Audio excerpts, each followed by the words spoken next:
Salut mes petits harengs. Alors ouais, je sais, le hareng ça donne pas trop envie et pourtant on en mange partout, notamment en Allemagne. Oh, la bonne idée. J'avais trop envie d'une petite binouse, justement. Alors ça, écoute, ça m'étonnerait que t'aies le temps d'en boire une, puisque là on retourne à Berlin de la fin des années 80, et plus précisément dans la journée du 9 novembre 1989, jour historique où le célèbre mur qui séparait la ville en deux est tombé. Attends, y a vraiment eu un mur à Berlin? Genre, vraiment? Mais je savais pas, moi. Bah si, écoute, enfin, t'es né ou pas en fait Déjà, tu parles alors que t'es même pas né, frère. En fait, en réalité, on parle quand même plutôt de deux gros murs de 160 km de long, séparés par un no man's land avec des chiens affamés et des soldats armés jusqu'aux dents. Mais il a vraiment existé. Faut vraiment vous imaginer que du jour au lendemain, parce que c'est vraiment le cas de le dire, le mur a été construit. En fait, il a été construit en une seule nuit, et c'était le 3 août 1961. À ce moment-là, les gens se réveillent le lendemain, des milliers et des milliers d'Allemands se retrouvent privés de leur famille, de leur taf et de leur liberté. Parce que du coup, ils se trouvent du mauvais côté du mur, par exemple. Et tout ça à cause de la République démocratique d'Allemagne et de sa politique communiste.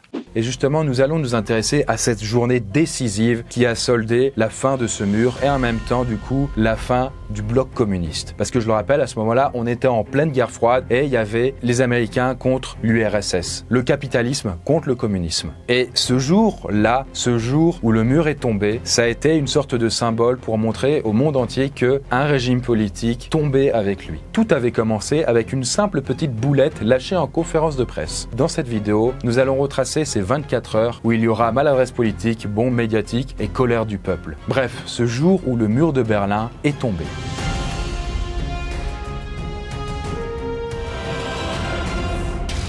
« 9h. Bien, commençons à 9h du matin. Voilà, c'est le matin et c'est une journée comme les autres qui commence à Berlin. Bon.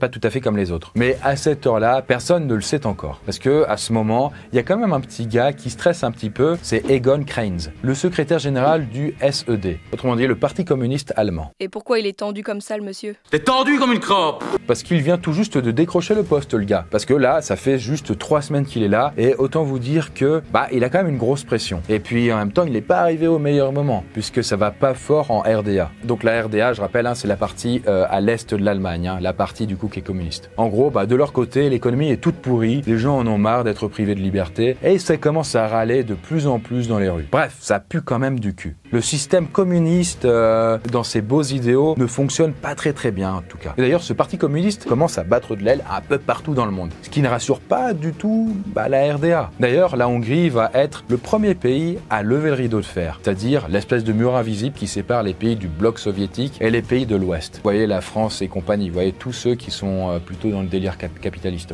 Certains Allemands de l'Est vont en profiter pour se barrer et quitter le pays. Et c'est pour ça que le matin du 9 novembre 1989, une grande réunion est organisée au siège du bureau politique du Parti communiste, avec un objectif plutôt simple, trouver une façon d'apaiser les Allemands pas contents.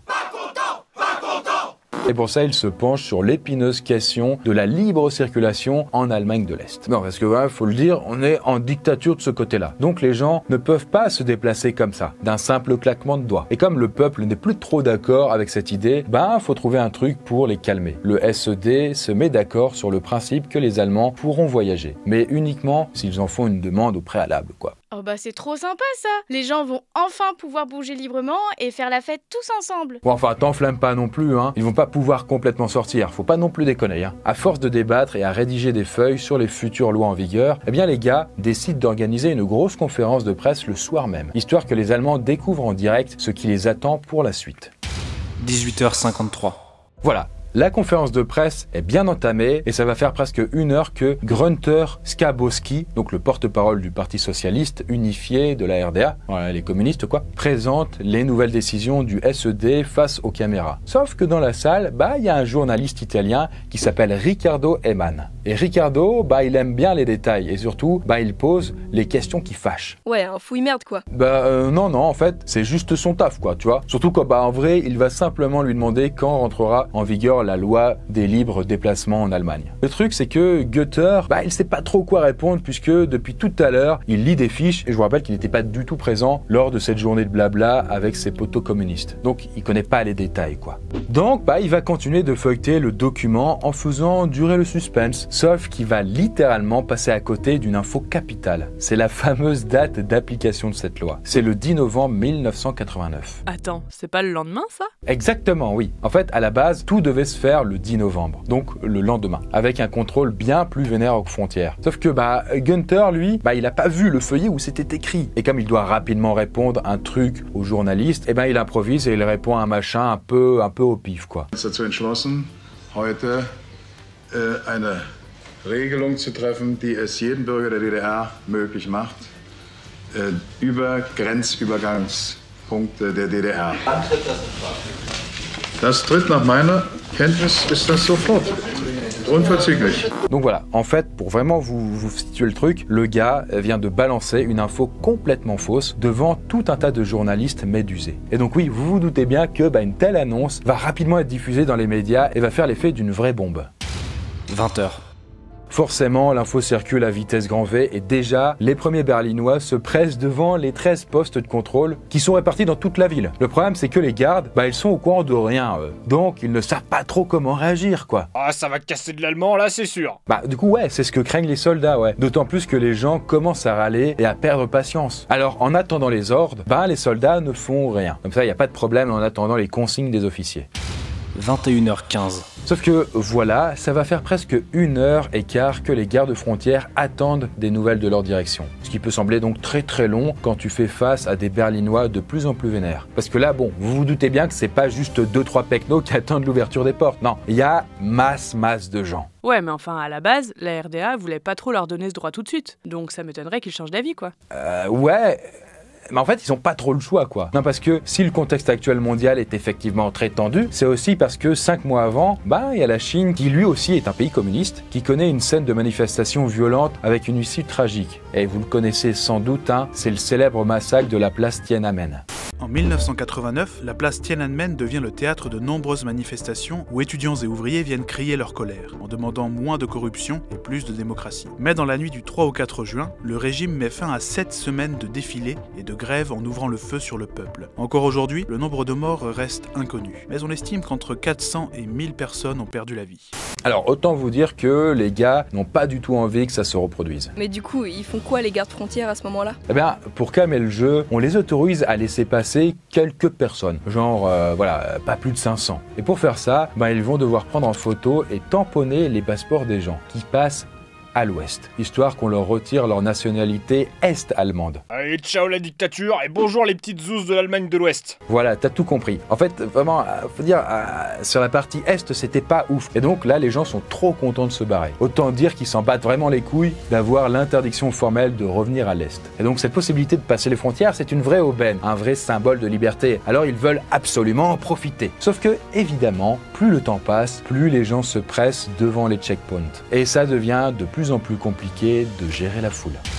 21h55. À peine 40 minutes plus tard, le ministre Henrik Mielke va appeler Egon Krenz pour l'informer de ce qui se passe aux différents checkpoints. Mais bon, là, quand même, honnêtement, je vous le dis, on peut pas dire que ce soit très utile, vu qu'il ne donne aucun ordre ni conseil sur ce qu'il doit faire. Non mais attends, c'est qui encore ce Eric machin truc là? Il y a trop de persos dans ton histoire. En gros, lui, c'est le ministre de la Sécurité d'État. Vous savez, la sympathique police secrète allemande, qui n'est pas très tendre avec les gens en désaccord avec le gouvernement.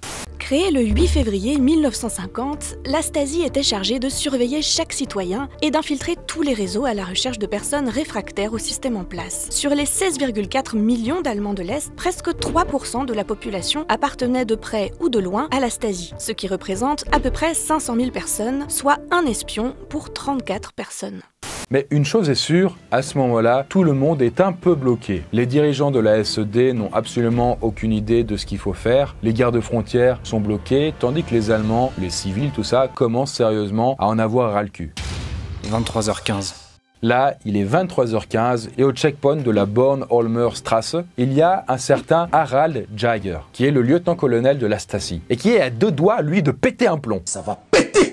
Et en même temps, faut un peu le comprendre, puisque ça va faire 3 heures qu'il attend comme un con, sans aucune nouvelle de sa direction. Et il attend alors qu'il y a plein de gens face à lui qui se mettent à gueuler et qui lui hurlent qu'ils veulent sortir. Et donc là, il est partagé entre 2 possibilités. Soit il laisse les Allemands passer la frontière, soit il leur tire dessus, comme ça, pour vraiment les calmer. Alors que la foule devient de plus en plus pressante, Harald Geiger finit par donner l'ordre de lever les barrières 15 minutes plus tard. Il est alors 23h30 et les frontières sont officiellement ouvertes. Et ainsi, des milliers d'Allemands de l'Est se ruent de l'autre côté. Oui, enfin la liberté! Alors ouais, faut vraiment vous imaginer que c'était la grosse teuf ce soir-là. Les Allemands de l'Ouest les attendent de l'autre côté avec du champagne et de la bière. Tout le monde s'embrasse et se fait des câlins. Bref, tout le monde a l'air de s'aimer, quoi. Ah bah ça a pas dû s'enfiler que du champagne ce soir-là, si tu vois ce que je veux dire. Non, je vois pas ce que tu veux dire. Mais il faut vraiment aussi te dire que l'Ouest et l'Est, ça faisait quand même longtemps qu'ils avaient été séparés. Et là, c'est le moment enfin où ils peuvent se retrouver, où certaines familles peuvent revoir leurs proches, etc. Bref, c'est vraiment un moment très intense. Et d'ailleurs, est-ce que vous savez qui était là ce soir-là? Eh bien, une certaine Angela Merkel. Bon, à l'époque, elle était physicienne à l'Académie de Berlin-Est et elle ne fait pas encore de politique. Mais son grand truc, en fait, c'est d'aller au sauna. Sauf que, voilà, en sortant de sa séance, eh bien, elle s'est retrouvée emportée par la foule. Et de fil en aiguille, elle a fini par boire des bières avec des inconnus dans un appartement d'Allemagne de l'Ouest. Truc improbable. C'était vraiment pas prévu. Elle est rentrée chez elle et puis tranquillou bilou, quoi. C'est quand même marrant, sachant que 16 ans plus tard, elle deviendra la première femme chancelière d'Allemagne. 1h30. Et puis voilà, on avance un petit peu encore dans le temps et il est 1h30 du matin et c'est toujours le gros bordel dans les rues de Berlin. Là, les gens ont envie de faire la fête et tout le monde se rassemble devant le symbole de la ville, qui est la porte de Brandebourg. Et bon, comme tout le monde est un peu bourré, les Allemands vont faire quelques conneries. Ils sont raides torchés, quoi, plutôt. Comme par exemple, grimper sur le mur, à narguer les soldats qui patrouillent dans les rues. Vous êtes des Romains! Oula, ça a pas trop dû leur plaire aux policiers, ça. Du coup, non, pas trop. Et c'est pour ça qu'ils ont commencé à balancer de la flotte à la tronche des petits plaisantins. Et d'ailleurs, au même moment, Muriel Guanchon, qui est la fille d'un militaire français, arrive avec ses parents et des amis de la famille devant la porte de Brandebourg. Et aussi avec des marteaux et avec l'envie de tout péter.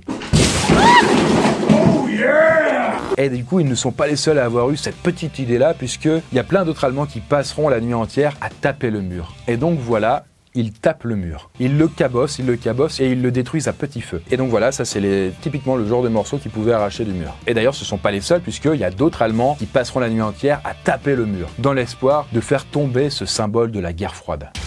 8h. Et voilà, au petit matin, les autorités est-allemandes ont toujours l'espoir de reprendre le contrôle de la situation. Enfin, après ça, c'est ce qui ferait plaisir à Egon Krenz, qui envoie un petit télégramme à Gorbatchev, qui, je vous le rappelle, à ce moment-là, c'est quand même le boss de l'URSS, pour le rassurer et pour lui dire qu'il va reprendre les choses en main. Tout va bien, t'inquiète pas, c'est juste un petit épiphénomène de merde, tout est sous contrôle. Et c'est pour ça que de nouvelles réunions sont organisées au bureau politique du SED pour trouver rapidement une solution. Car dans les rues, c'est toujours le bordel, là. Parce que les gens continuent de faire la fête?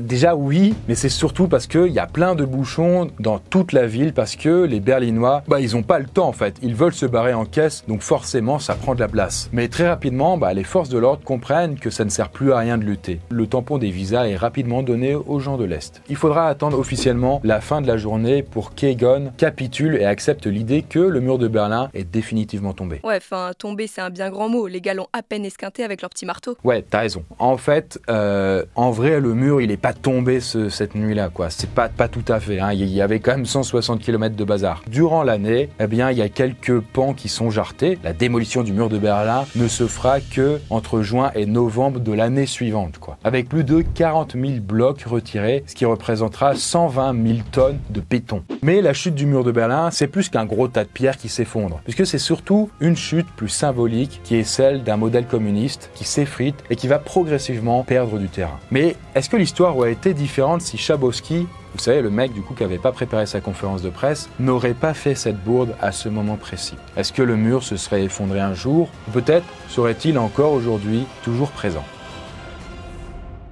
Voilà, j'espère que le sujet vous a plu sur ce nouveau format. N'hésitez pas à en proposer d'autres si ça vous intéresse. Et nous, on se dit à la prochaine.